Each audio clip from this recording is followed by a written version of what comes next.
Hello મિત્રો, કેમ છો? બધા મજામાં ને?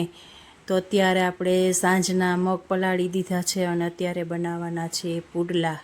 અત્યારે વરસાદી માહોલ છે તો પુડલા, થેપલા, પરોઠા એવું ખાવાનું મન થાય.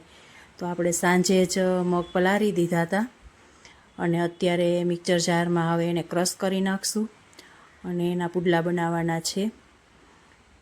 તો મિક્સર જારમાં આપણે અત્યારે મગ ભરી લઈએ અને એમાં નાખશું આપણે આદુ,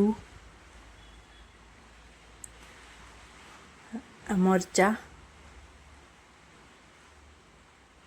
અને ડુંગળી. ટમેટું પણ નાખી શકાય, નાખવું હોય તો લસણ પણ નાખી શકાય. અમે એ બે વસ્તુ નથી નાખી.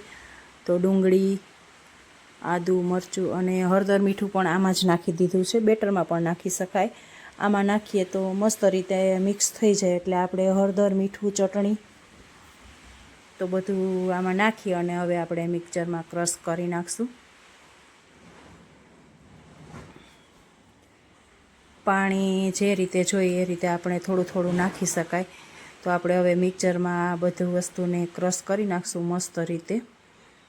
તો અત્યારે આપણે ચાલુ કરી દીધું છે મિક્સરમાં ક્રશ કરવાનું. તો મગ અને ડુંગળી, મરચું બધું ક્રશ થઈ રહ્યું છે. તો આપણું બેટર તૈયાર થવા આવ્યું છે અને આ છે આપણું મગનું બેટર. તો હવે આપણે મસ્ત મસ્ત પુડલા બનાવશું. તો ઢોસાની તવી આપણે ગેસ ઉપર મૂકી દીધી છે અને થોડુંક તેલ નાખી અને બેટર એકદમ ઢોસાની જેમ પાતળું પાતળું પાથરી દેવાનું.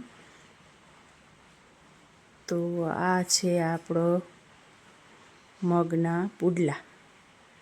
મસ્ત રીતે ઉપરથી આપણે ચીઝ કે એવું કંઈ પણ નાખવું હોય તો નાખી શકાય છે.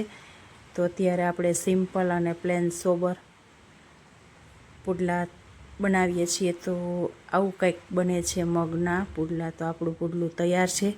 તો મિત્રો, તમને આ રેસીપી કેવી લાગી એ કોમેન્ટમાં જરૂર જણાવજો. અને હાલો તમે બધા પણ મગના પુડલા ખાવા, અને આ ચટણી સાથે ખાઈ શકાય.